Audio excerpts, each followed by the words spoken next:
Hello everyone! For today's video, I will demonstrate to you on how to burp a baby. After feeding, cradle the baby's chin.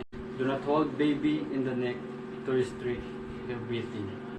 Tell a sitting position on your knee, in your hand supporting their neck.